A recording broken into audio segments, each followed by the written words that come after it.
Jack London. Cros-Blanc.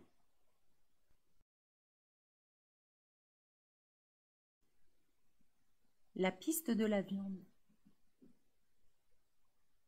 De chaque côté du fleuve glacé, l'immense forêt de sapins s'allongeait, sombre et menaçante. Les arbres, débarrassés par un vent récent de leurs blancs manteaux de givre, semblaient s'accouder les uns sur les autres, noirs et fatidiques, dans le jour qui pâlissait. La terre n'était qu'une désolation infinie et sans vie, où rien ne bougeait. Et elle était si froide, si abandonnée, que la pensée s'enfuyait, devant elle, au-delà même de la tristesse. Une envie de rire s'emparait de l'esprit, rire tragique comme celui du Sphinx, rire transi et sans joie, comme le sarcasme de l'éternité, devant la futilité de l'existence et les vains efforts de notre être. C'était le wild farouche, glacé jusqu'au cœur de la terre du Nord. Sur la glace du fleuve, et comme un défi au néant du wild, peinait un attelage de chiens-loups. Leur fourrure, hérissée, s'alourdissait de neige. À peine sortis de leur bouche, leur souffle se condensait en vapeur pour geler presque aussitôt et retomber sur eux en cristaux transparents, comme s'ils avaient écumé des glaçons. Des courroies de cuir sanglaient les chiens et des harnais les attachaient à un traîneau qui suivait, assez loin derrière eux, tout cahoté. Le traîneau, sans patins, était formé d'écorces de bouleau, solidement liées entre elles, et reposait sur la neige de toute sa surface. Son avant était recourbé en forme de rouleau, afin qu'il rejetât sous lui, sans s'y enfoncer, l'amas de neige molle qui accumulait ses vagues moutonnantes. Une grande boîte, étroite et oblongue, était fortement attachée sur le traîneau et prenait presque toute la place.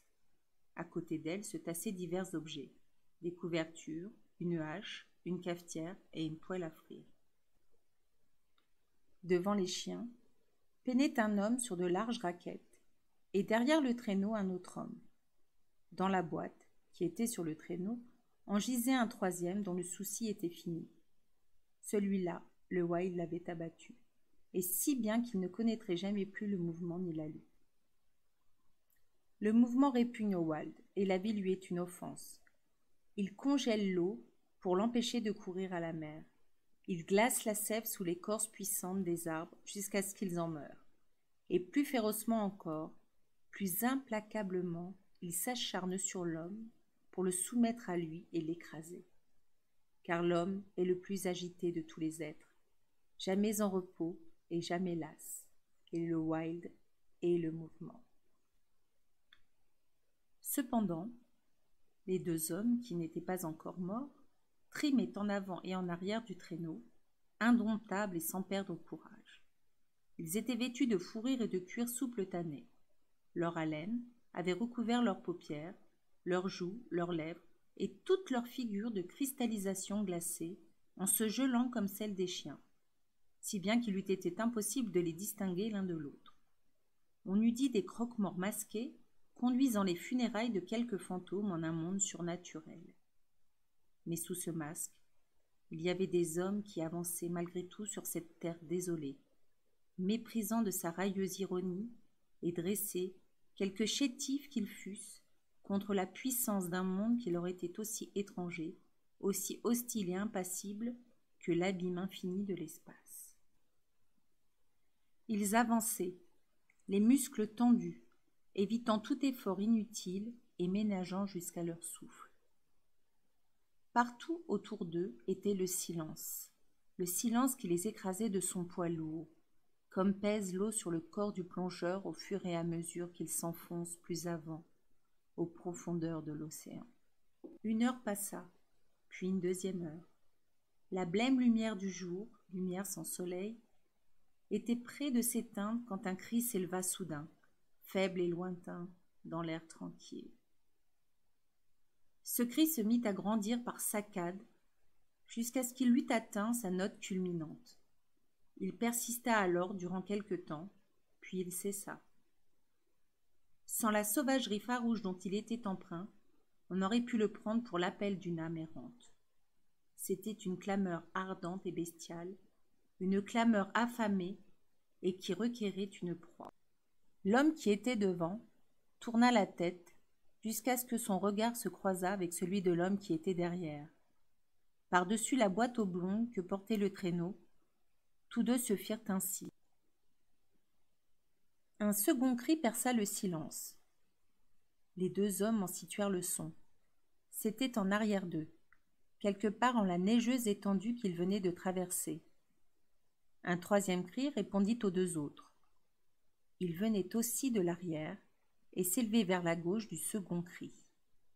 « Ils sont après nous, Bill !» dit l'homme qui était devant.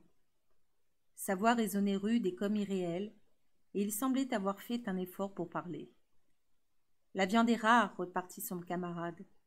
Je n'ai pas depuis plusieurs jours vu seulement la trince d'un lièvre. » Ils se turent ensuite, mais leurs oreilles demeuraient tendues vers la clameur de chasse qui continuait à monter derrière eux.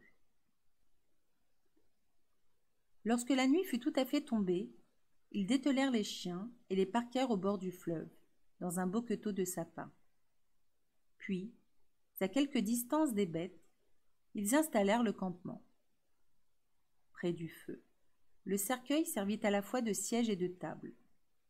Les chiens-loups grondaient et se querellaient entre eux, mais sans chercher à fuir, ni à se sauver dans les ténèbres.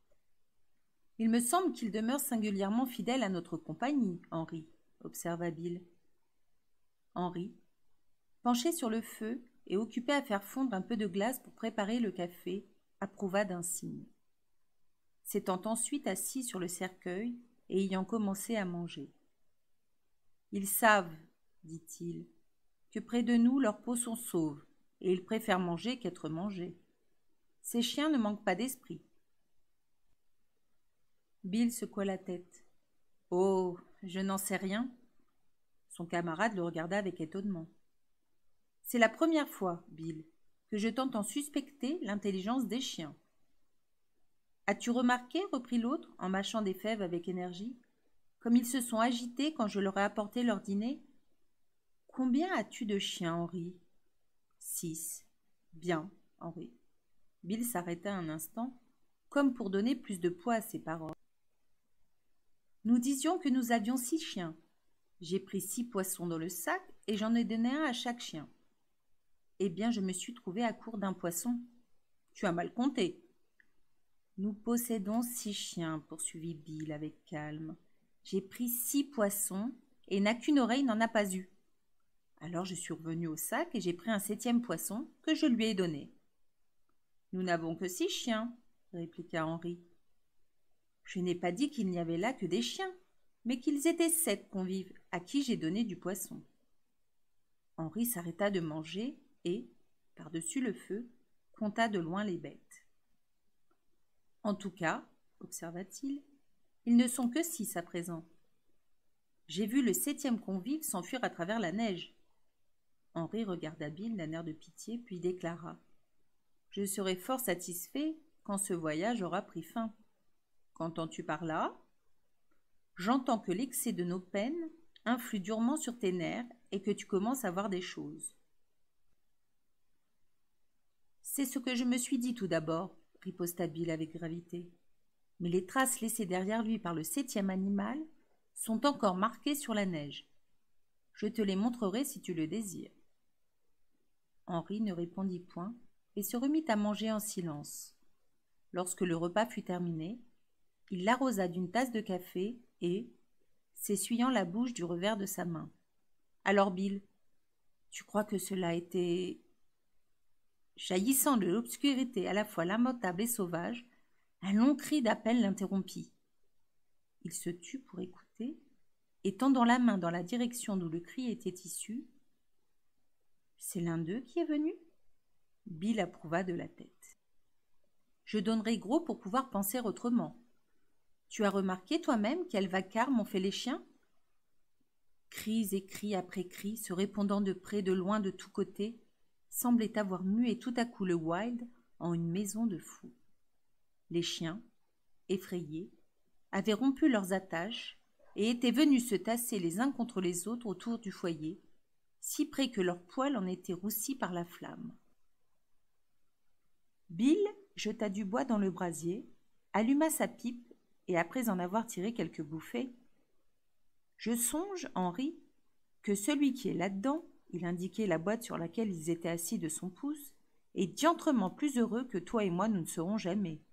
Au lieu de voyager aussi confortablement après notre mort, aurons-nous seulement un jour quelques pierres sur notre carcasse? Ce qui me dépasse, c'est qu'un gaillard comme celui-ci, qui était dans son pays un lord ou quelque chose d'approchant, et qui n'a jamais eu à trimarder pour la niche et la pâtée, ait eu l'idée de venir traîner ses guêtres sur cette fin de terre abandonnée de Dieu. Cela, en vérité, je ne puis le comprendre. » Il aurait pu se faire de vieux os s'il était demeuré chez lui, approuva Henri. Bill allait continuer la conversation quand il vit, dans le noir mur de nuit qui se pressait sur eux et où toute forme était indistincte, une paire d'yeux brillant comme des braises. Il la montra à Henri, qui lui en montra une seconde puis une troisième. Un cercle d'yeux étincelants les entourait.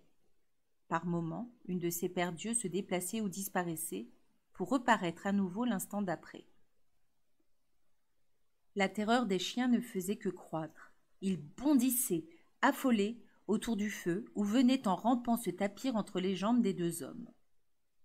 Au milieu de la bousculade, l'un d'eux bascula dans la flamme. Il se mit à pousser des hurlements plaintifs, tandis que l'air s'imprégnait de l'odeur de sa fourrure brûlée.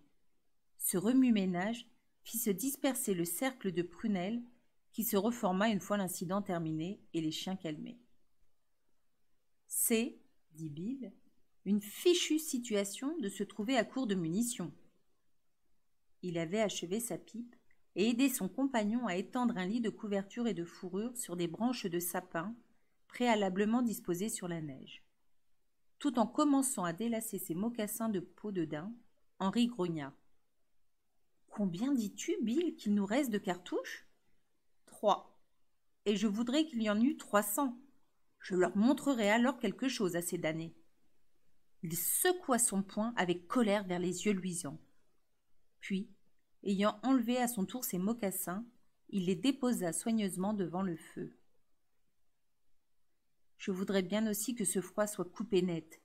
Nous avons eu 500 sous zéro depuis 2 semaines. Plût à Dieu que nous n'eussions pas entrepris cette expédition. Je n'aime pas la tournure qu'elle prend. Ça cloche, je le sens. Mais puisqu'elle est entamée, qu'elle se termine au plus vite et qu'il n'en soit plus question. Heureux le jour où toi et moi, nous nous retrouverons au fort McGurry, tranquillement assis auprès du feu et jouant aux cartes. Voilà mes souhaits. » Henri poussa un nouveau grognement et se glissa sous la couverture. Comme il allait s'endormir, Bill l'interpella avec vivacité. « Dis-moi, Henri, c'est un truc qui est venu se joindre à nos bêtes et attraper un poisson. Pourquoi, dis-moi, les chiens ne lui sont-ils pas tombés dessus? C'est là ce qui me tourmente. »«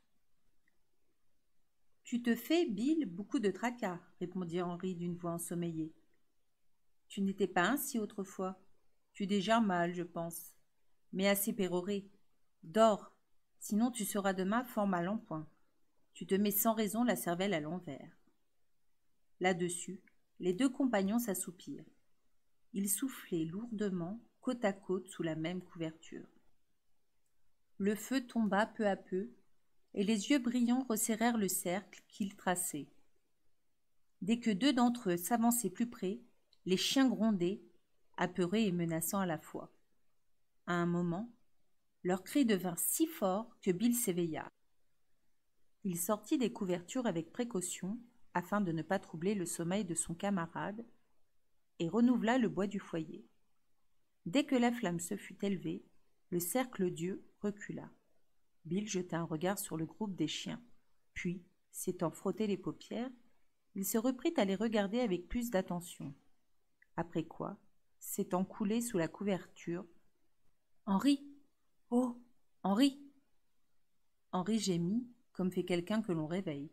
« Qu'est-ce qui ne va pas ?» interrogea-t-il. « Rien, mais je viens de les compter. et ils sont encore 7. Henri reçut cette communication sans se troubler, et, quelques instants après, il ronflait à poings fermés. C'est lui qui, le matin venu, s'éveilla le premier et tira hors des couvertures son compagnon.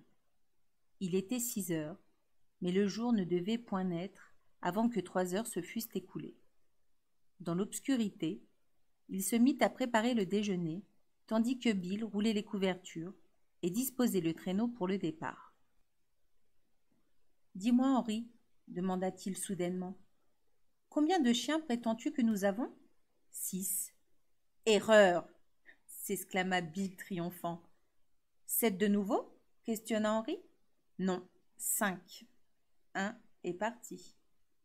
Enfer, cria Henri avec colère, et quittant sa besogne pour venir compter ses chiens. Tu as raison, Bill, Boule de Suif est parti.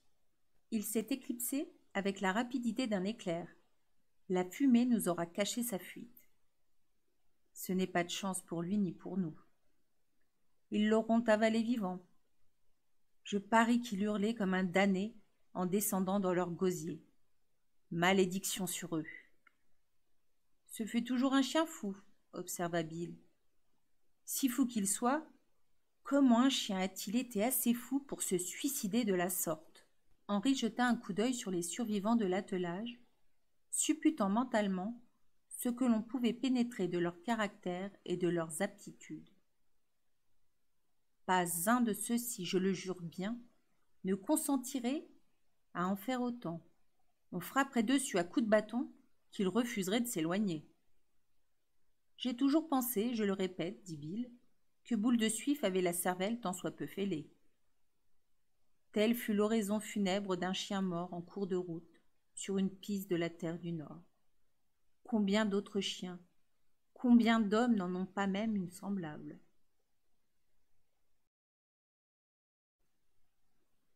La louve.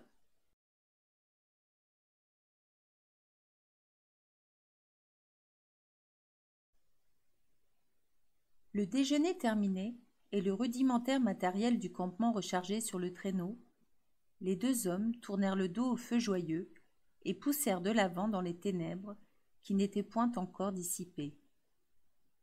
Les cris d'appel, funèbres et féroces, continuaient à retentir et à se répondre dans la nuit et le froid. Ils se turent quand le jour, à 9 heures, commença à paraître. À midi, le ciel, vers le sud, parut se réchauffer et se teignit de couleur rose. Puis se dessina la ligne de démarcation que met la rondeur de la terre entre le monde du Nord et les pays méridionaux où luit le soleil. Mais la couleur rose se fana rapidement. Un jour gris lui succéda, qui dura jusqu'à 3 heures pour disparaître à son tour, et le pâle crépuscule arctique redescendit sur la terre solitaire et silencieuse. Lorsque l'obscurité fut revenue, les cris de chasse recommencèrent à droite, à gauche, provoquant de folles paniques parmi les chiens, tout harassés qu'ils étaient. « Je voudrais bien, dit Bill, en remettant pour la 20e fois les chiens dans le droit sentier, qu'ils s'en aillent au diable et nous laissent tranquilles. » Il est certain qu'ils nous auraient pile terriblement, approuva Henri. Le campement fut dressé comme le soir précédent. Henri surveillait la marmite où bouillaient des fèves, lorsqu'un grand cri, poussé par Bill, et accompagné d'un autre cri aigu, de douleur celui-là, le fit sursauter.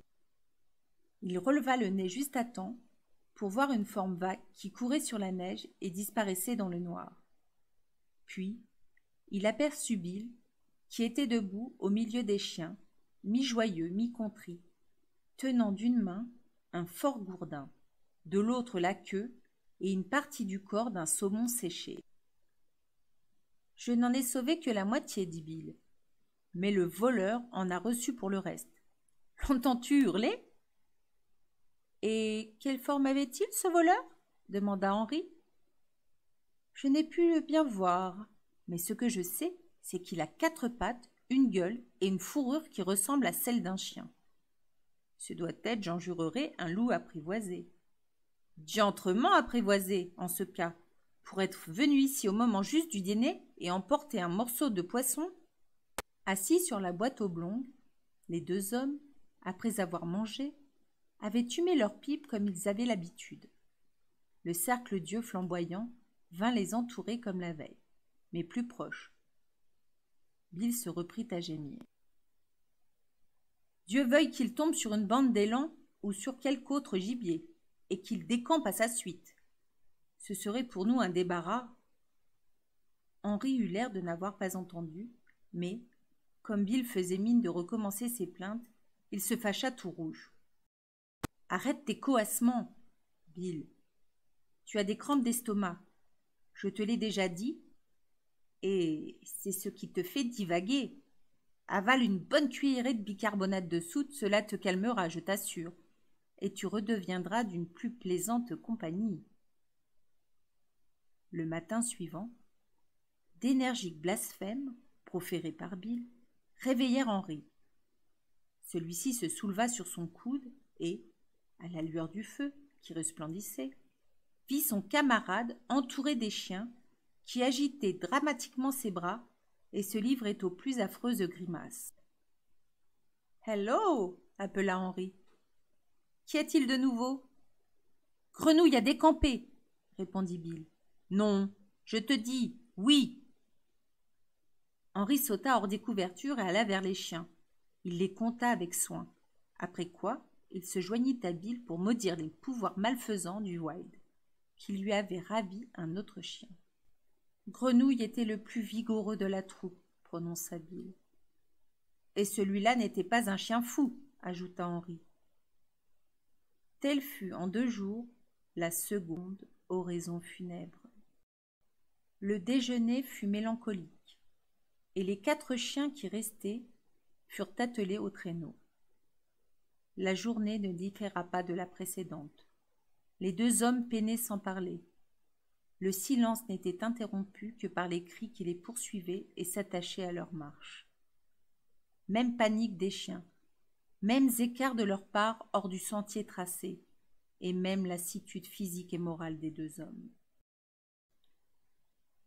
Quand le campement eut été établi, Bill, à la mode indienne, enroula autour du cou des chiens une solide lanière de cuir à laquelle était lié à son tour un bâton de 5 à 6 pieds de long.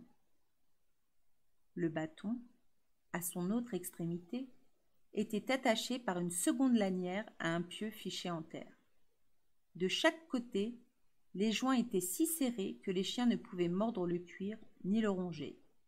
« Regarde, Henri, » dit Bill avec satisfaction. « Si j'ai bien travaillé, ces imbéciles seront forcés de se tenir tranquilles jusqu'à demain. S'il en manque un seul à l'appel, je veux me passer de mon café. » Henri trouva que c'était parfait ainsi, mais, montrant à Bill le cercle d'ardentes prunelles qui pour le 3e soir les enserrait, « Dommage tout de même, fit-il, de ne pouvoir flanquer à ceux-ci quelques bons coups de fusil. Ils ont compris que nous n'avions pas de quoi tirer. Aussi deviennent-ils de plus en plus hardis. » Les 2 hommes furent quelque temps avant de s'endormir. Ils regardaient les formes vagues aller et venir hors de la frontière de lumière que marquait le feu. En observant avec attention les endroits où une paire d'yeux apparaissait, ils finissaient par percevoir la silhouette de l'animal qui se dessinait et se mouvait dans les ténèbres. Un remue-ménage qui se produisait parmi les chiens les fit se détourner de leur côté. Nac-une-oreille, gémissant et geignant avec des cris aigus, tirait de toutes ses forces, dans la direction de l'ombre, sur son bâton qu'il mordait frénétiquement et à pleines dents. « Bill, regarde ceci !» chuchota Henri. Dans la lumière du feu, un animal, semblable à un chien, se glissait d'un mouvement oblique et furtif. Il paraissait en même temps audacieux et craintif, observait les 2 hommes avec précaution et cherchait visiblement à se rapprocher des chiens. Nac-une-oreille, s'aplatissant vers lui sur le sol, redoublait ses gémissements. « C'est une louve, » murmura Henri. « Elle sert d'appât pour la meute. Quand elle a attiré un chien à sa suite, toute la bande tombe dessus et le mange. » Au même moment, une des bûches empilées sur le feu dégringola en éclatant avec bruit. Effaré, l'étrange animal fit un saut en arrière et disparut dans les ténèbres. « Je pense une chose, dit Bill. Laquelle, s'il te plaît ? C'est que l'animal vu par nous est le même que celui qui a été rossé par mon gourdin. Il n'y a pas le plus léger doute sur ce point. Il convient en outre de remarquer, poursuivit Bill, que sa familiarité excessive avec la flamme de notre foyer n'est pas naturelle et choque toutes les idées reçues. Ce loup en connaît certainement plus qu'un loup qui se respecte n'en doit connaître, confirma Henri. Il n'ignore pas non plus l'heure du repas des chiens. Cet animal a de l'expérience. Le vieux Villan, dit Bill, en se parlant tout haut à lui-même, possédait un chien qui avait coutume de s'échapper pour aller courir avec les loups. Nul ne le sait mieux que moi, car je le tuai un beau jour dans un package d'élan, sur Little Stick. Le vieux Villan en pleura comme un enfant qui vient de naître. Il n'avait pas vu ce chien depuis 3 ans. Tout ce temps, la bête était demeurée avec les loups. « Je pense, opina Henri, que tu as trouvé la vérité. Ce loup est un chien, et il y a longtemps qu'il mange du poisson de la main de l'homme. »« Si j'ai quelque chance, déclara Bill, nous aurons la peau de ce loup qui est un chien. Nous ne pouvons continuer à perdre d'autres bêtes. Souviens-toi qu'il ne nous reste plus que 3 cartouches. Je le sais, et les réserve pour un coup sûr. » Henri, au matin, ayant ranimé le feu, fit cuire le déjeuner, accompagné dans cette opération par les ronflements sonores de son camarade. Il le réveilla seulement lorsque les aliments furent prêts. Bill commença à manger, dormant encore. Ayant remarqué que sa tasse à café était vide, il se pencha pour atteindre la cafetière, mais celle-ci était du côté d'Henri et hors de sa portée. « Dis-moi, Henri, interrogea-t-il avec un petit grognement d'amitié, n'as-tu rien oublié de me donner ?» Henri fit mine de regarder autour de lui et secoua la tête. Bill avança sa tasse vide. « Tu n'auras pas de café, » prononça Henri. « Aurait-il été renversé ?» demanda Bill avec anxiété. « Ce n'est pas cela. Si tu m'en refuses, tu vas arrêter ma digestion. Tu n'en auras pas. » Un flux de sang et de colère monta au visage de Bill. « Veux-tu, je te prie, parler et t'expliquer ?» Gros Gaillard est parti. Lentement, avec la résignation du malheur, Bill tourna la tête et compta les chiens. « Comment cela est-il arrivé ?» demanda-t-il anéanti. « Je l'ignore. Gros Gaillard ne pouvait assurément ronger lui-même la lanière qu'il attachait au bâton. N'a qu'une oreille lui aura rendu sans doute ce service. »« Le damné chien !» dit Bill. Ne pouvant se libérer, il a libéré son compère. « En tout cas, c'en est fini maintenant de Gros Gaillard. Je suppose qu'il est déjà digéré et qu'il se cahote en ce moment dans le ventre de 20 loups différents. » Cette 3e oraison funèbre prononcée, Henri poursuivit. « Maintenant, Bill, veux-tu un café ?» Bill fit un signe négatif. « C'est bien certain ?» insista Henri en levant la cafetière. « Il est pourtant bon. » Mais Bill était têtu. Il mit sa tasse à l'écart. « J'aimerais mieux être pendu, dit-il. J'ai donné ma parole et je la tiendrai. » Il absorba son déjeuner à sec et ne l'arrosa que de malédictions à l'adresse de n'a qu'une oreille qui lui avait joué ce mauvais tour. « Cette nuit, dit-il, je les attacherai mutuellement hors de leur atteinte. » Les 2 hommes avaient repris leur marche. Ils n'avaient pas cheminé plus de 100 mètres dans l'obscurité quand Henri, qui allait devant, heurta du pied un objet qu'il ramassa et qu'il lança, s'étant retourné dans la direction de Bill. « Tiens, Bill, dit-il, voilà quelque chose qui pourra t'être utile. » Bill poussa une exclamation. Tout ce qui restait de Gros Gaillard, c'était le bâton auquel il avait été attaché. « Ils l'ont dévoré en entier, » dit Bill. « Les os, les côtes, la peau et tout. Le bâton même est aussi net que le dessus de ma main. Ils ont mangé le cuir qui le garnissait à ses 2 bouts. Ils ont l'air terriblement affamés. pourvu que toi et moi nous ne subissions pas un sort identique avant d'être parvenus au terme de notre voyage. Henri se mit à rire. C'est la première fois, dit-il, que je suis ainsi pisté par des loups. Mais j'ai connu d'autres dangers, et m'en suis tiré sain et sauf.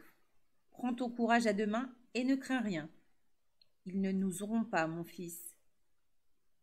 Voilà ce qu'on ne sait pas, oui, ce qu'on ne sait pas. Tu es pâle et as une mauvaise circulation du sang. Il te faudrait de la quinine. Je t'en bourrerai quand nous serons arrivés. Le jour fut, une fois de plus, semblable au jour précédent. Apparition de la lumière à 9 heures, à midi le reflet lointain, vers le sud, du soleil invisible. Puis le gris après-midi, précédant la nuit rapide. À l'heure où le soleil esquissait son faible effort, Bill prit le fusil dans le traîneau et dit « Je vais aller voir ce que je puis faire, Henri. Sois prudent et garde-toi qu'il ne t'arrive malheur. » Bill s'éloigna dans la solitude. Il revint, 1 heure après, vers son compagnon qui l'attendait avec anxiété. « Ils se sont éparpillés, raconta-t-il, et rôdent au large de nous, courant de ci, de là, mais sans nous lâcher. Ils savent qu'ils sont sûrs de nous avoir et qu'il leur suffit de patienter.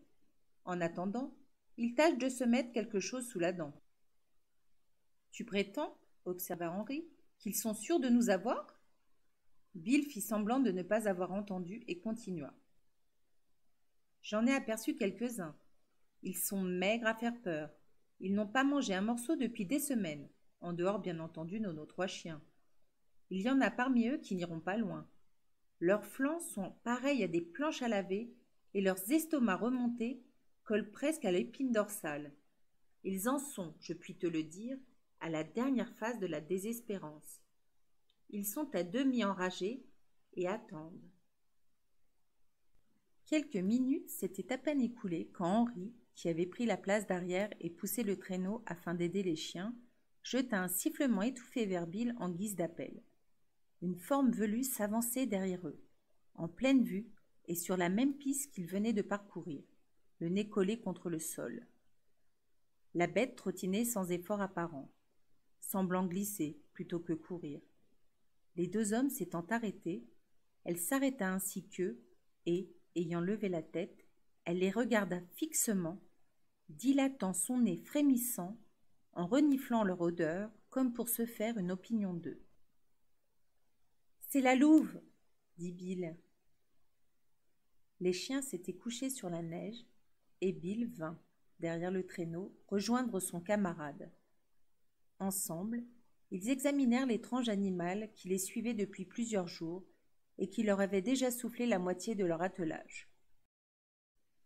Ils le virent trotter encore, en avant, de quelques pas, puis s'arrêter, puis recommencer à diverses reprises le même manège, jusqu'à ce qu'il ne se trouvât plus qu'à une courte distance. Alors il fit halte, la tête dressée, près d'un groupe de sapins, et se remit à observer les 2 hommes. Il les considérait avec une insistance singulière, comme eût pu le faire un chien, mais sans qu'il y eût rien dans ses yeux du regard affectueux de l'ami de l'homme. Cette insistance était celle de la faim. Elle était implacable, comme les crocs de la bête, aussi inhumaine que la neige et le froid. L'animal était plutôt grand pour un loup, et ses formes décharnées dénotaient un des spécimens les plus importants de l'espèce. Il doit mesurer près de 2 pieds et demi à hauteur d'épaule, constata Henri, et n'a pas loin de 5 pieds de long. Il a une drôle de couleur pour un loup, dit Bill, et je n'en ai jamais vu de pareil. Sa robe tire sur le rouge et même sur l'oranger. Elle a un ton cannelle. La robe de la bête n'était point cependant de cette couleur, et le gris y dominait comme chez tous les loups. Mais de fugitifs et indéfinissables reflets, qui trompaient et illusionnaient la vue, couraient par moments sur le poil. « On dirait un rude et gros chien de traîneau, poursuivit Bill. Je ne serais pas autrement étonné de voir cet animal remuer la queue. « Hé, gros chien !» appela-t-il. « Amène-toi quel que tu sois. » « Il n'a pas la moindre peur de toi, dit Henri en riant. Bill agita sa main, fit semblant de menacer, cria à tue-tête. La bête ne manifesta aucune crainte et se contenta de se mettre légèrement en garde. Elle ne cessait point de dévisager les deux hommes avec une fixité affamée. Son désir évident était, si elle l'eût osé, de venir à cette viande et de s'en repaître. « Écoute, Henri, dit Bill en baissant la voix très bas. Voici le cas d'utiliser nos 3 cartouches. Mais il ne faut point manquer le coup, et qu'il soit mortel, qu'en penses-tu » Henri approuva, et Bill, avec 1000 précautions, amena à lui le fusil. Mais à peine avait-il fait le geste de le lever vers son épaule que la louve, faisant un saut de côté hors de la piste, disparut parmi les sapins. Les 2 compagnons se regardèrent. Henri sifflota d'un air entendu, et Bill, se morigénant lui-même, remit en place le fusil. « Je devais m'y attendre, dit-il. Un loup assez instruit pour venir partager le dîner de nos chiens doit être également renseigné sur les coups de fusil. Sa science est la cause de tous nos malheurs. Mais je le démolirai, aussi sûr que mon nom est Bill. Puisqu'il est trop rusé pour être tué à découvert, j'irai le tirer à l'affût. »« Si tu veux tenter de l'abattre, fais-le d'ici, conseilla Henri. Que la bande survienne autour de toi, en admettant que tes 3 cartouches tuent 3 bêtes, les autres te régleront ton compte. » Ce soir-là, on campa de bonne heure.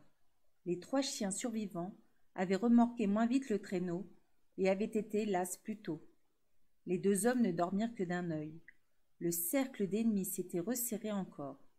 Sans cesse, il fallait se relever pour attiser le feu, afin que la flamme ne tombât point. « J'ai entendu des marins, dit Bill, me parler des requins qui ont coutume de suivre les navires. Les loups sont les requins de la terre. Ils s'y connaissent mieux que nous dans leurs affaires. Ils savent que bientôt, ils nous auront. »« Ils t'ont déjà à moitié, » rétorqua Henri avec rudesse. « Toi qui te laisses aller à parler ainsi. C'en est fait d'un homme dès l'instant où il se déclare perdu. Tu es, rien qu'en le disant, à demi mangé. Assez croassé, tu m'excèdes plus que de raison. » Henri tourna brusquement le dos à Bill, et il s'attendait à ce que celui-ci, avec le caractère emporté qu'il lui connaissait, s'irrita du ton tranchant de ses paroles. Mais Bill ne répondit rien. « Mauvais présage, » songea Henri, dont les paupières se fermaient malgré lui. Il n'y a pas à s'y tromper. Le moral de Bill est gravement entamé.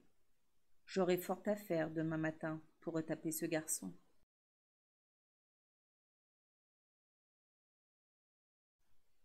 Le cri de la faim.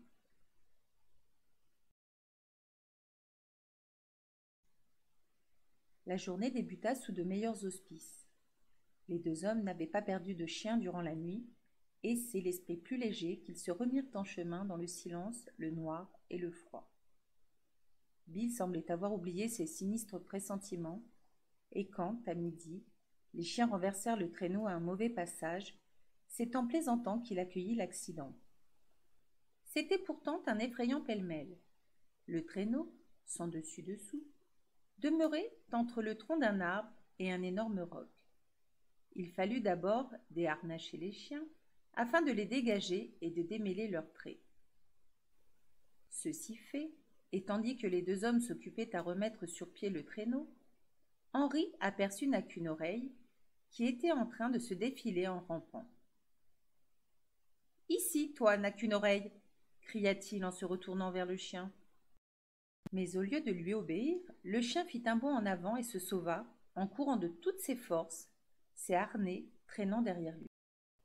Tout là-bas, sur la piste, la louve l'attendait. En s'approchant d'elle, il parut soudain hésiter et ralentit sa course.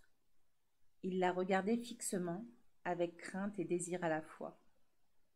Elle semblait l'aguicher et lui sourire de toutes ses dents, puis, en manière d'avance, fit un pas vers lui.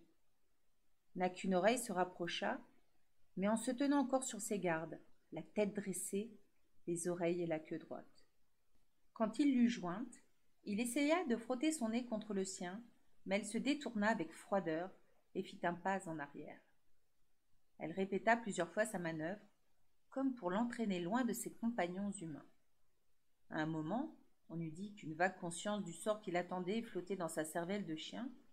N'a qu'une oreille, s'étant retourné, regarda derrière lui ses 2 camarades de trait, le traîneau renversé et les 2 hommes qui l'appelaient.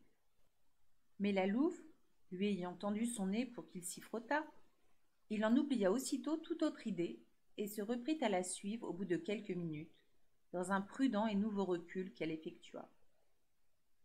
Pendant ce temps, Bill avait songé au fusil, mais celui-ci était pris sous le traîneau, et quand avec l'aide d'Henri il eut mis la main dessus, le chien et la louve étaient trop éloignés de lui, trop près aussi l'un de l'autre pour qu'il pût tirer. N'a qu'une oreille reconnut son erreur trop tard. Les 2 hommes le virent, qui revenaient vers eux à fond de train, mais déjà une douzaine de loups maigres fonçaient à angle droit sur le chien, bondissaient dans la neige afin de lui couper la retraite. De son côté, la louve avait cessé ses grâces et s'était jetée sur lui avec un grognement rauque. Il l'avait bousculée d'un coup d'épaule et elle s'était jointe aux autres poursuivants. Elle le talonnait de près. « Où vas-tu » cria Henri en posant sa main sur le bras de Bill. Bill se dégagea d'un mouvement brusque. « Je ne puis supporter ce qui se passe. Ils ne doivent plus avoir aucun de nos chiens, si je puis l'empêcher. » Le fusil au poing, il s'enfonça dans les taillis qui bordaient le sentier. « Attention, Bill » lui jeta Henri une dernière fois. « Sois prudent. » Assis sur le traîneau, Henri vit disparaître son compagnon. N'a qu'une oreille avait quitté la piste et tentait de rejoindre le traîneau en décrivant un grand cercle. Henri l'apercevait par instants, détalant à travers des sapins clairsemés et s'efforçant de gagner les loups de vitesse, tandis que Bill allait essayer, sans nul doute, d'enrayer la poursuite. Mais la partie était perdue d'avance, d'autant que de nouveaux loups sortaient de partout pour se joindre à la chasse. Tout à coup, Henri entendit un coup de fusil, puis 2 autres succédaient rapidement au premier, et il sut que la provision de cartouches de Bill était finie. Il y eut un grand bruit, des grondements et des cris. Henri reconnut la voix du chien qui gémissait et hurlait. Un cri de loup lui annonça qu'un des animaux avait été atteint, et ce fut tout. Gémissements et grognements moururent, et le silence retomba sur le paysage solitaire. Henri demeura longtemps assis sur le traîneau. Il n'avait pas besoin d'aller voir ce qui était advenu. Cela il le savait, comme s'il en eût été spectateur. Pourtant, à un moment, il se dressa en tressaillant et, avec une hâte fébrile, chercha la hache qui était parmi les bagages. Puis, en songeant longuement, il se rassit en compagnie des 2 chiens qui lui restaient et qui, couchés et tremblants, demeuraient à ses pieds. En proie à une immense faiblesse, comme si toute force de résistance s'était anéantie en lui, il finit par se lever et se mit en devoir d'atteler les chiens au traîneau qu'il tira lui-même de concert avec les 2 bêtes, après avoir passé un harnais d'homme sur son épaule. L'étape fut courte. Dès que le jour commença à baisser, Henri se hâta d'organiser le campement. Il donna aux chiens leur nourriture, fit cuire et mangea son dîner, puis dressa son lit près du feu. Mais il n'avait pas encore fermé les yeux qu'il vit les loups arriver, et cette fois s'avancer tellement près qu'il n'y avait pas à songer même à dormir. Ils étaient là autour de lui, si peu loin qu'il pouvait les regarder comme en plein jour, couchés ou assis autour du foyer, rampant sur leur ventre, tantôt avançant et tantôt reculant. Certains d'entre eux dormaient, couchés en rond dans la neige comme des chiens. Il ne cessa pas un seul instant d'aviver la flamme, car il savait qu'elle était le seul obstacle entre sa chair et leur croc. Les 2 chiens se pressaient contre lui, implorant sa protection. De temps à autre, le cercle des loups s'agitait. Ceux qui étaient couchés se relevaient, et tous hurlaient en chœur. Puis ils se recouchaient ou s'asseyaient, le cercle se reformant plus près. Cependant, À force d'avancer d'un pouce, puis d'un autre pouce, un instant arriva où les loups le touchaient presque. Alors il prit des brandons enflammés et commença à les jeter dans le tas de ses ennemis. D'un saut hâtif, accompagné de cris de colère et de grognements peureux, ceux-ci bondissaient en arrière, quand une branche bien lancée atteignait l'un d'eux. Le matin trouva l'homme hagard et brisé, les yeux dilatés par le manque de sommeil. Il cuisina et absorba son déjeuner, puis, quand la lumière eut dispersé la troupe des loups, il s'occupa de mettre à exécution un projet qu'il avait médité durant les longues heures de la nuit. Ayant abattu à coups de hache de jeunes sapins, il en fit, en les lui en croire, les traverses d'un échafaudage assez élevé dont 4 autres grands sapins restés debout formèrent les montants. Se servant ensuite des courroies du traîneau comme de cordes, et les chiens tirant avec lui, il hissa au sommet de l'échafaudage le cercueil qu'il avait convoyé. « Ils ont eu Bill, dit-il en s'adressant au corps du mort quand celui-ci fut installé dans sa sépulture aérienne, et ils m'auront peut-être. Mais toi, jeune homme, ils ne t'auront pas. » Le traîneau filait maintenant derrière les chiens qui haletaient d'enthousiasme, car ils savaient que pour eux, le salut était dans le chenil du fort McGurry. Mais les loups n'avaient pas été loin, et c'est ouvertement qu'ils avaient, désormais, repris leur poursuite. Ils trottinaient tranquillement derrière le traîneau ou rangés en file parallèle, leurs langues rouges pendantes, leurs flancs maigres ondulant sur leurs côtes qui se dessinaient à chacun de leurs mouvements.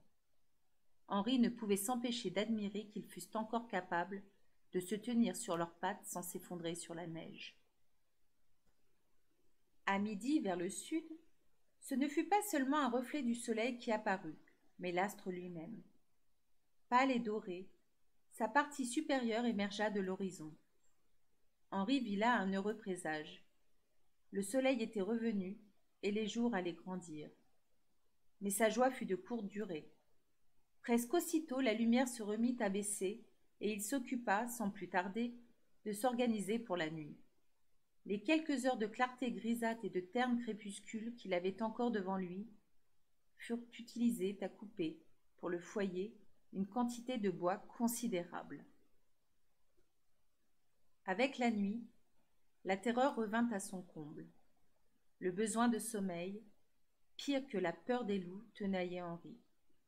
Il s'endormit malgré lui, accroupi près du feu, les couvertures sur ses épaules, sa hache entre ses genoux, un chien à sa droite, un chien à sa gauche.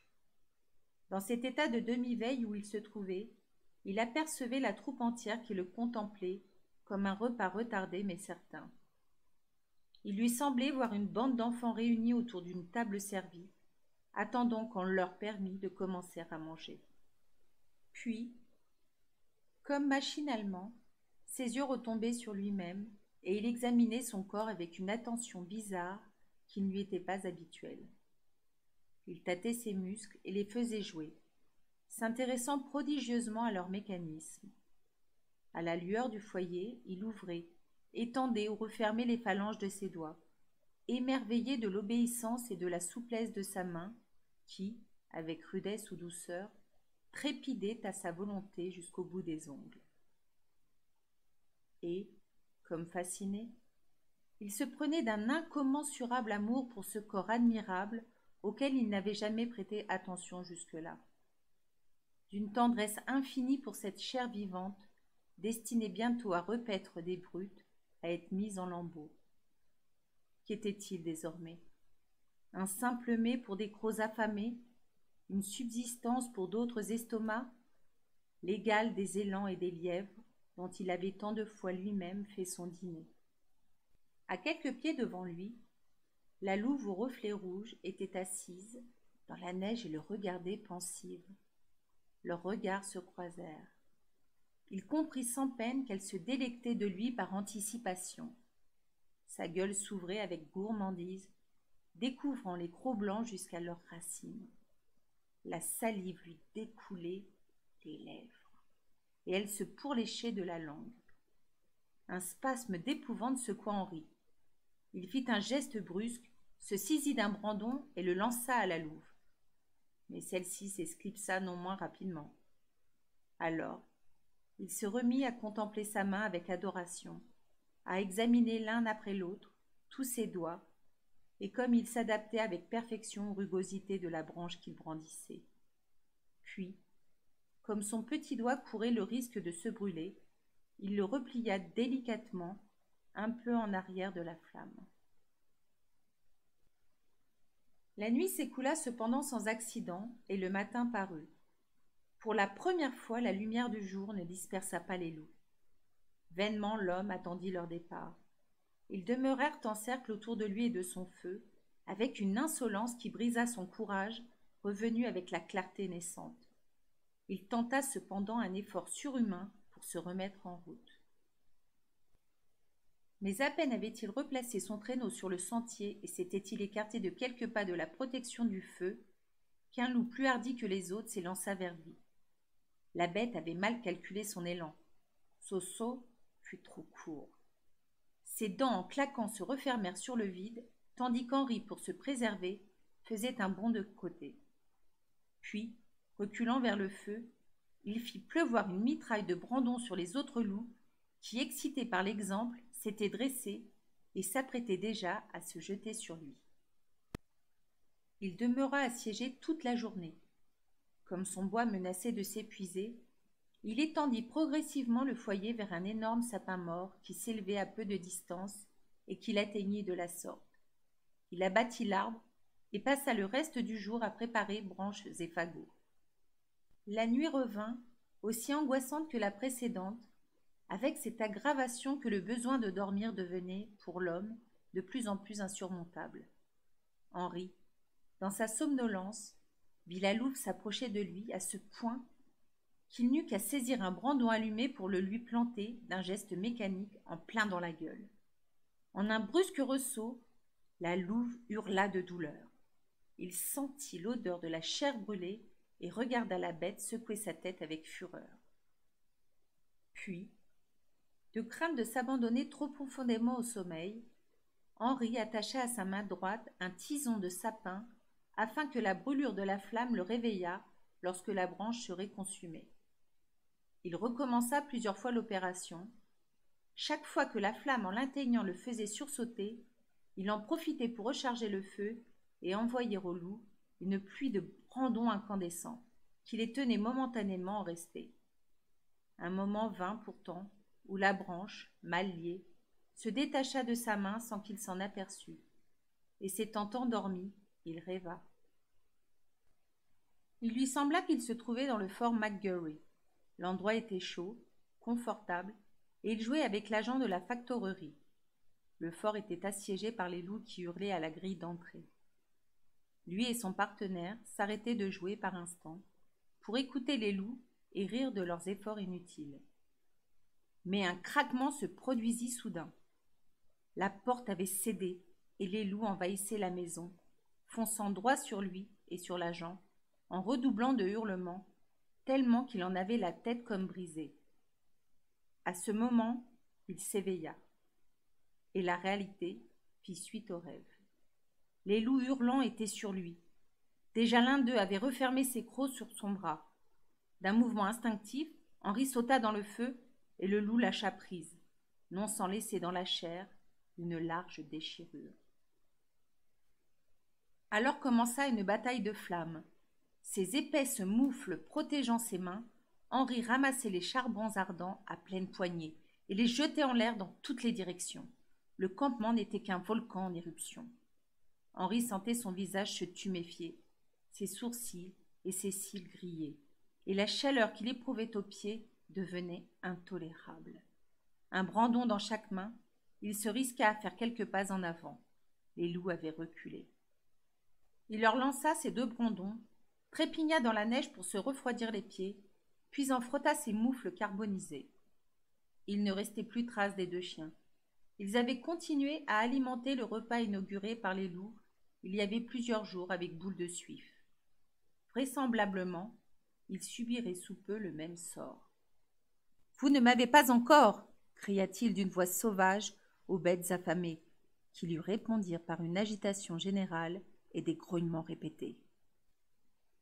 Mettant à exécution un nouveau plan de défense, il forma un cercle avec une série de fagots alignés à la file qu'il alluma. Puis il s'installa au centre de ce rempart de feu, se coucha sur une épaisseur de branchages afin de se préserver de l'humidité glaciale et de la neige fondante que liquéfiait sur le sol la chaleur du brasier, et demeura immobile.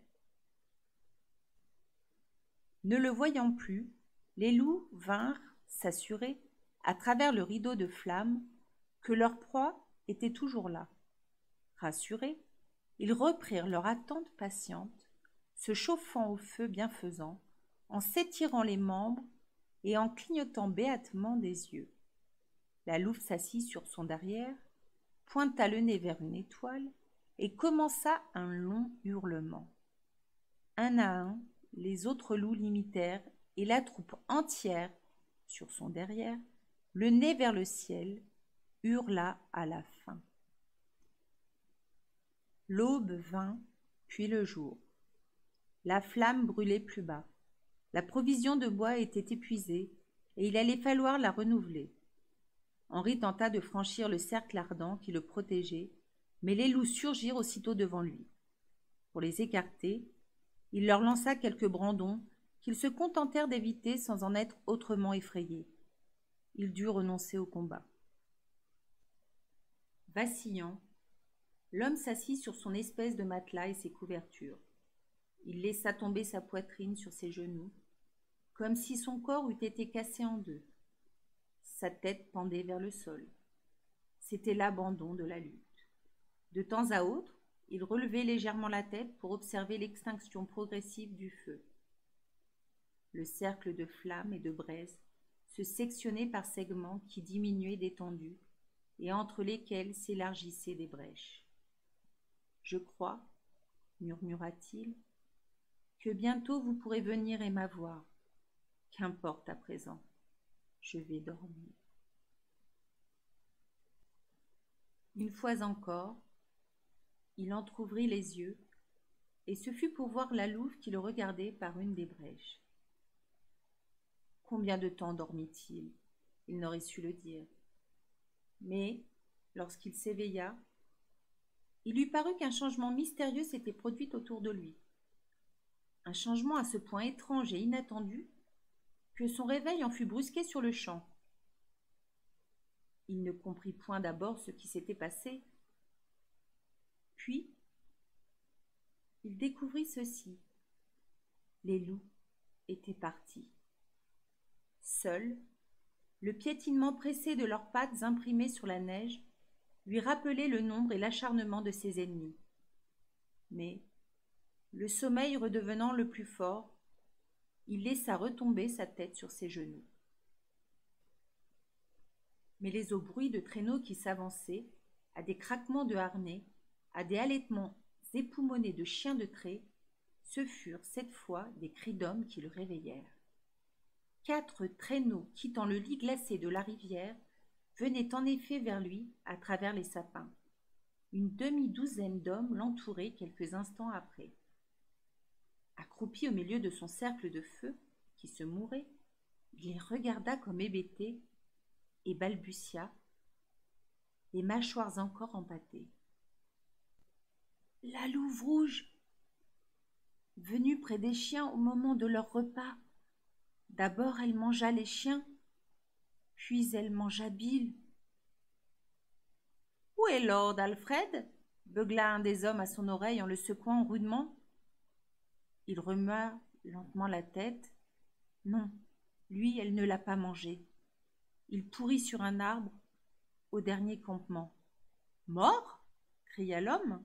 « Oui, et dans une boîte, » répondit Henri. Il dégagea vivement son épaule de la main du questionneur. « Hé, dites donc, laissez-moi tranquille, je suis vidé à fond. Bonsoir à tous. » Ses yeux clignotants se fermèrent. Son menton rejoignit sa poitrine et, tandis que les nouveaux arrivés l'aidaient à s'étendre sur les couvertures, ses ronflements montaient déjà dans l'air glacé. Une rumeur lointaine répondait à ces ronflements. C'était, affaibli par la distance, le cri de la troupe affamée des loups à la recherche d'une autre viande destinée à remplacer l'homme qui leur avait échappé. La bataille des crocs.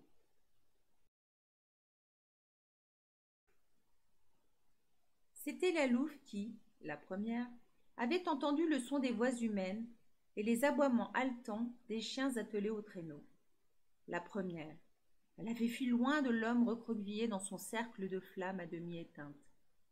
Les autres loups ne pouvaient se résigner à renoncer à cette proie, réduite à merci, et durant quelques minutes, ils demeurèrent encore sur place, écoutant les bruits suspects qui s'approchaient d'eux. Finalement, eux aussi prirent peur, et ils s'élancèrent sur la trace marquée par la louve. Un grand loup gris, un des chefs de file habituels de la troupe, courait en tête. Il grondait pour avertir les plus jeunes de ne point rompre l'alignement et leur distribuait au besoin des coups de croc s'ils avaient la prétention de passer devant lui. Il augmenta son allure à l'aspect de la louve, qui maintenant trottait avec tranquillité dans la neige, et ne tarda pas à la rejoindre. Elle vint se ranger d'elle-même à son côté, comme si c'était là sa position coutumière, et ils prirent tous deux la direction de la horde.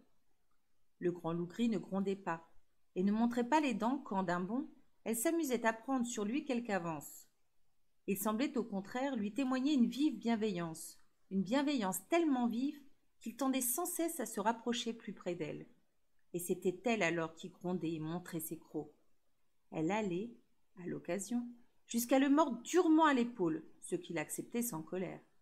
Il se contentait de faire un saut de côté et, se tenant à l'écart de son irascible compagne, continuait à conduire la troupe d'un air raide et vexé, comme un amoureux est conduit. Ainsi escortée à sa droite, la louve était flanquée, à sa gauche, d'un vieux loup grisâtre et pelé, tout marqué des stigmates de maintes batailles. Il ne possédait plus qu'un œil, qui était l'œil droit, ce qui expliquait la place qu'il avait choisie par rapport à la louve. Lui aussi mettait une obstination continue à la serrer de près. De son museau balafré, il effleurait sa hanche, son épaule ou son cou. Elle le tenait à distance, comme elle faisait avec son autre galant. Parfois les deux rivaux la pressaient simultanément, en la bousculant avec rudesse, et, pour se dégager, elle redoublait à droite et à gauche ses morsures aiguës. Tout en galopant de chaque côté d'elle, les deux loups se menaçaient de leurs dents luisantes. Seule la faim, plus impérieuse que l'amour, les empêchait de se battre. Le vieux loup borgne avait près de lui, du côté opposé à la louve, un jeune loup de 3 ans, arrivé au terme de sa croissance, et qui pouvait passer pour un des plus vigoureux de la troupe. Les deux bêtes, quand elles étaient lasses, s'appuyaient amicalement l'une sur l'autre, de l'épaule ou de la tête. Mais le jeune loup, par moments, ralentissant sa marche d'un air innocent, se laissait dépasser par son vieux compagnon et, sans être aperçu, se glissait entre lui et la louve. La louve, frôlée par ce troisième loup, se mettait à gronder et se retourner. Le vieux loup en faisait autant, et aussi le grand loup gris qui était à droite.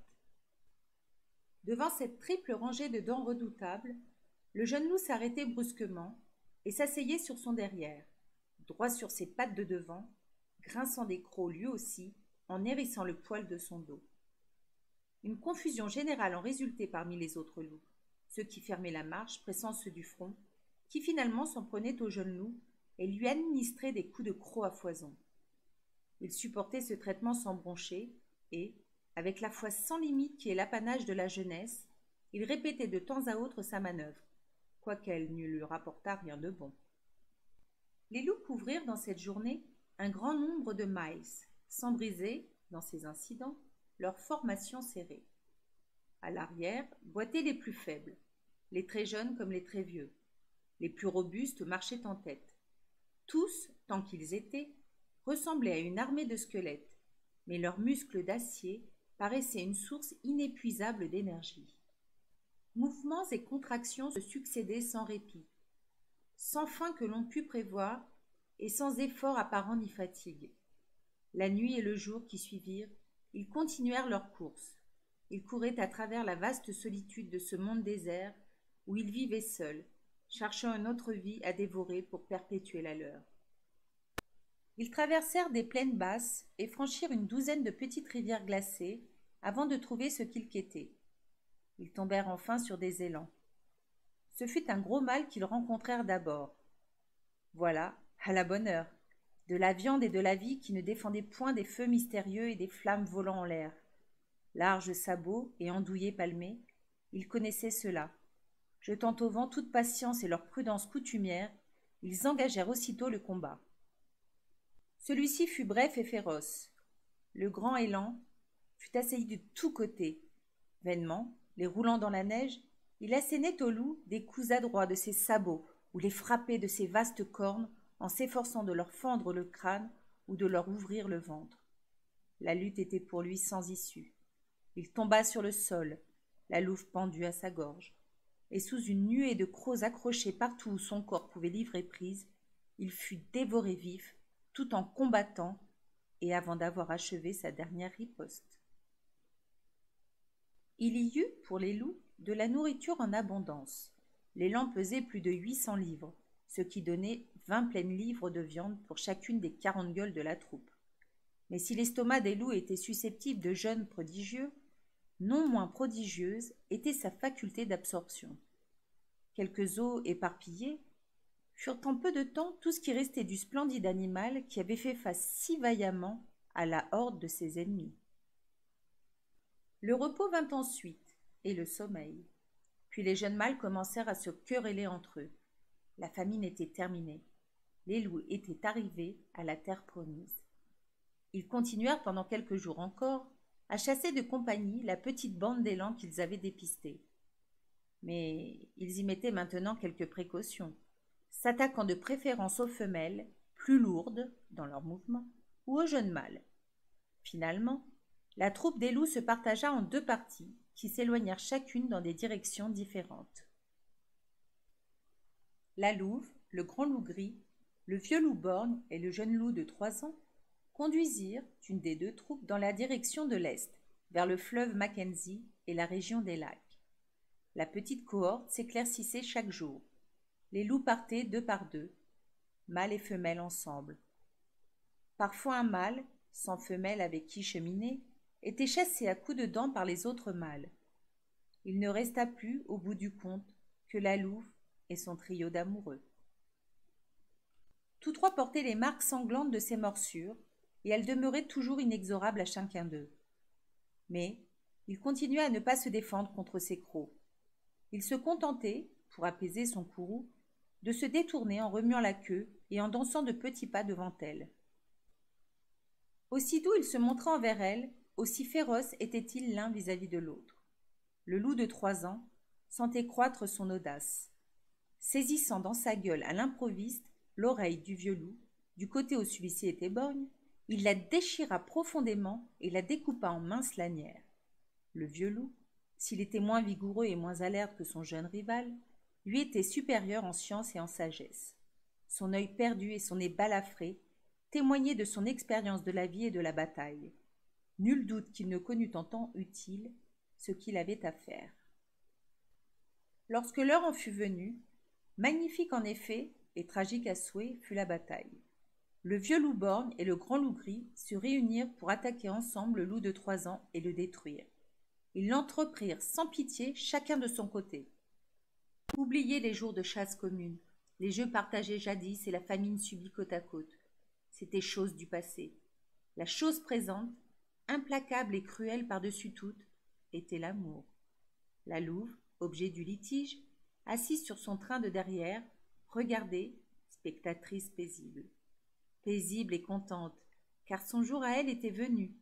C'était pour la posséder que les poils se hérissaient, que les crocs frappaient les crocs, que la chair déchiquetée se convulsait.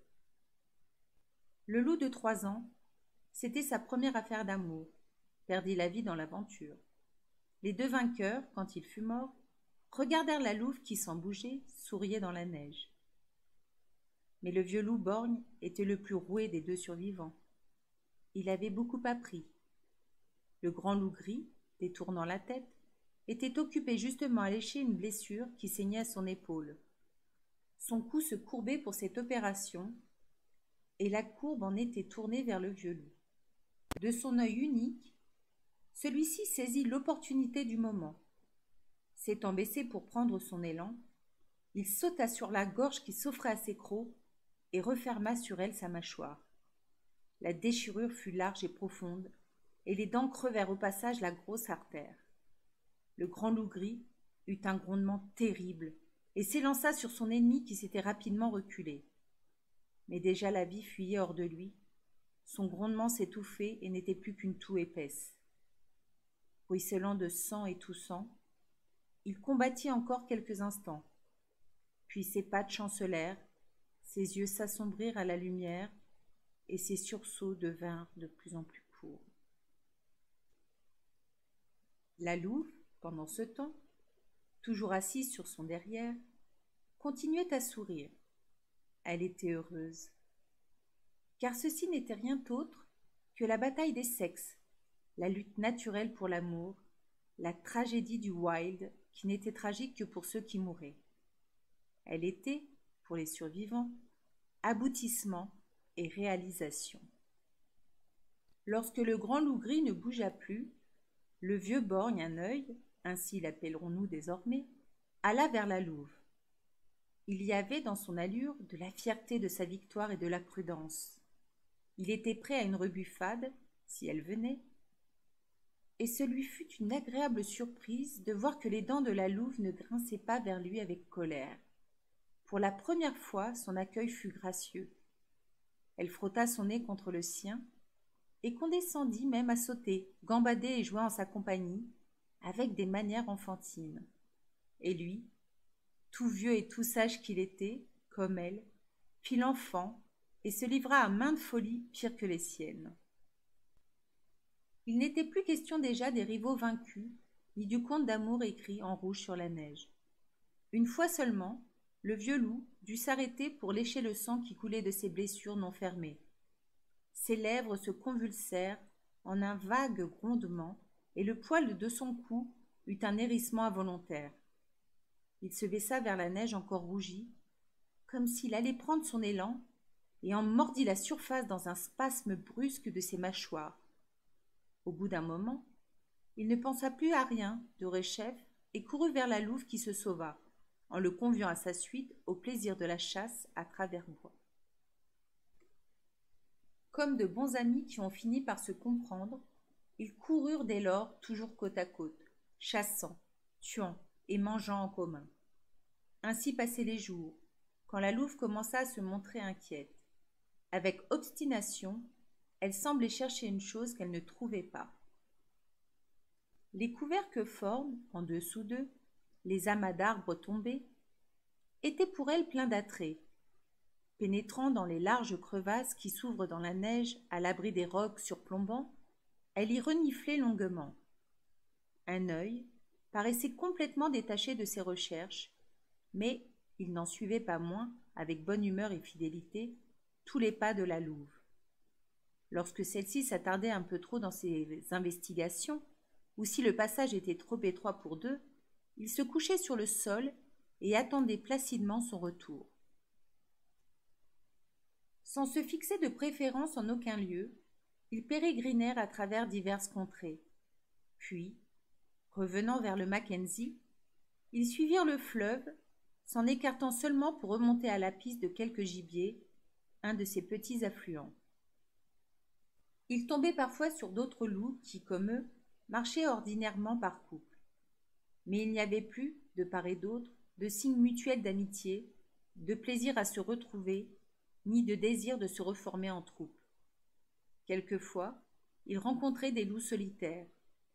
Ceux-ci étaient toujours des mâles, et ils faisaient mine, avec insistance, de vouloir se joindre à la louve et à son compagnon.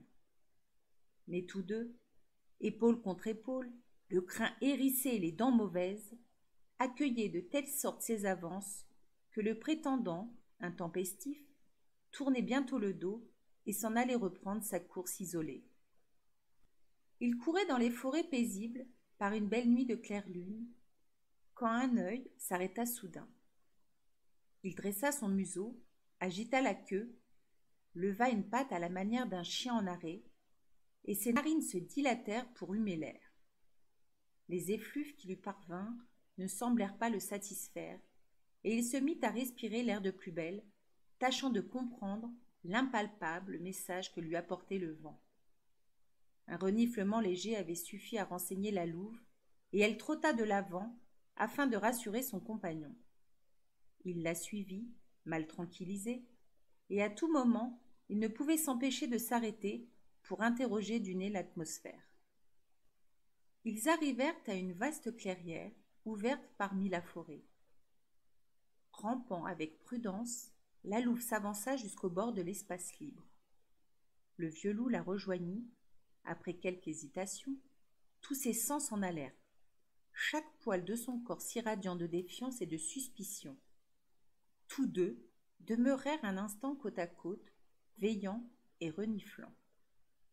Un bruit de chiens qui se querellaient et se battaient arrivait jusqu'à leurs oreilles, ainsi que des cris d'hommes au son guttural et des voix plus aiguës de femmes acariâtres et requinteuses.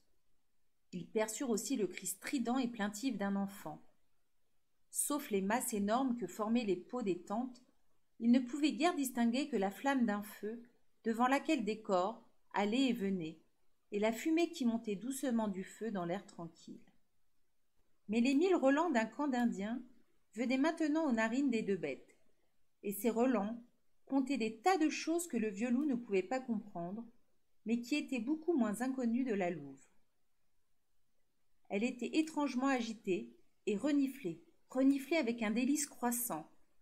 Un œil, au contraire, demeurait soupçonneux et ne cachait pas son ennui. Il trahissait à chaque instant son désir de s'en aller. Alors la louve se tournait vers lui touchait le nez avec son nez pour le rassurer, puis elle regardait à nouveau vers le camp. Son expression marquait une envie impérieuse qui n'était pas celle de la faim. Elle tressaillait d'une force intérieure qui la poussait à s'avancer plus avant, à s'approcher de ce feu, à s'aller coucher près de sa flamme en compagnie des chiens et à se mêler aux jambes des hommes. Ce fut un œil qui l'emporta. Il s'agita tant et si bien que son inquiétude se communiqua à la louve. La mémoire aussi revint à celle-ci de cette autre chose qu'elle cherchait si obstinément et qu'il y avait pour elle nécessité de trouver. Elle fit volte-face et trotta en arrière dans la forêt, au grand soulagement du vieux loup qui la précédait et qui ne fut rassuré qu'une fois le camp perdu de vue. Comme ils glissaient côte à côte et sans bruit, ainsi que des ombres au clair de lune, ils rencontrèrent un sentier. Leurs deux nez s'abaissèrent car des traces de pas y étaient marquées dans la neige. Les traces étaient fraîches. Suivi de la louve, un œil courut en avant avec toutes les précautions nécessaires. Les coussinets naturels qu'ils avaient sous les pattes s'imprimaient sur la neige, silencieux et moelleux, comme un capiton de velours. Le loup découvrit une petite tache blanche qui, légèrement, se mouvait sur la neige. Il accéléra son allure déjà rapide. Devant lui bondissait la petite tache blanche. Le sentier où il courait était étroit et bordé de chaque côté par des taillis de jeunes sapins. Il rattrapa la petite tache blanche et, bond par bond, l'atteignit. Il était déjà dessus. Un bond de plus et ses dents s'y enfonçaient. Mais, à cet instant précis, la petite tache blanche s'éleva en l'air droit au-dessus de sa tête, et il reconnut un lièvre blanc qui, pendu dans le vide à un jeune sapin, bondissait, sautait, cabriolait en une danse fantastique. À ce spectacle, un œil eut un recul effrayé. Puis il s'aplatit sur la neige, en grondant des menaces à l'adresse de cet objet, dangereux peut-être et inexplicable. Mais étant arrivée, la louve passa avec dédain devant le vieux loup. S'étant ensuite tenue tranquille un moment, elle s'élança vers le lièvre qui dansait toujours en l'air. Elle sauta haut, mais pas assez pour atteindre la proie convoitée, et ses dents claquèrent les unes contre les autres avec un bruit métallique. Elle sauta une seconde fois, puis une troisième. S'étant relevé, un œil l'observait. Irrité de ses insuccès, il bondit lui-même dans un puissant élan. Ses dents se refermèrent sur le lièvre et il l'attira à terre avec lui. Mais, chose curieuse, le sapin n'avait point lâché le lièvre. Il s'était à sa suite courbé vers le sol et semblait menacer le vieux loup. Un œil desserra ses mâchoires et, abandonnant sa prise, sauta en arrière afin de se garer de l'étrange péril. Ses lèvres découvrirent ses crocs. Son gosier se gonfla pour une invective et chaque poil de son corps se hérissa de rage et d'effroi. Simultanément, le jeune sapin s'était redressé et le lièvre, à nouveau envolé, recommença à danser dans le vide. En manière de reproche, la louve, se fâchant, enfonça ses crocs dans l'épaule du vieux loup. De plus en plus épouvanté de l'engin inconnu, un œil se rebiffa et recula plus encore, après avoir égratigné le nez de la louve. Alors, indignée de l'offense, elle se jeta sur son compagnon, qui en hâte essaya de l'apaiser et de se faire pardonner sa faute. Elle ne voulut rien entendre et continua vertement à le corriger, jusqu'à ce que, renonçant à l'attendrir, il détourna la tête et, en signe de soumission, offrit de lui-même son épaule à ses morsures. Durant ce temps, le lièvre continuait à danser en l'air au-dessus d'eux. La louve s'assit dans la neige et le vieux loup, qui maintenant avait encore plus peur de sa compagne que du sapin mystérieux, se remit à sauter vers le lièvre. L'ayant ressaisi dans sa gueule, il vit l'arbre se courber comme précédemment vers la terre. Mais, en dépit de son effroi, il tint bon et ses dents ne lâchèrent point le lièvre. Le sapin ne lui fit aucun mal. Il voyait seulement, lorsqu'il remuait, l'arbre remuait aussi et oscillait sur sa tête. Dès qu'il demeurait immobile, le sapin à son tour ne bougeait plus. Et il en conclut qu'il était plus prudent de se tenir tranquille. Le sang chaud du lièvre, cependant, lui coulait dans la gueule et il le trouvait savoureux. Ce fut la louve qui vint le tirer de ses perplexités. Elle prit le lièvre entre ses mâchoires et, sans s'effarer du sapin qui oscillait et se balançait au-dessus d'elle, elle arracha sa tête à l'animal aux longues oreilles. À l'instar d'un ressort qui se détend, le sapin reprit sa position naturelle et verticale, où il s'immobilisa, et le corps du lièvre resta sur le sol. Un œil et la louve dévorèrent alors, à loisir, le gibier que l'arbre mystérieux avait capturé pour eux. Tout alentour étaient d'autres sentiers et chemins, où des lièvres pendaient en l'air. Le couple les inspecta tous. La louve acheva d'apprendre à son compagnon ce qu'étaient les pièges des hommes et la meilleure méthode à employer pour s'approprier ce qui s'y était pris.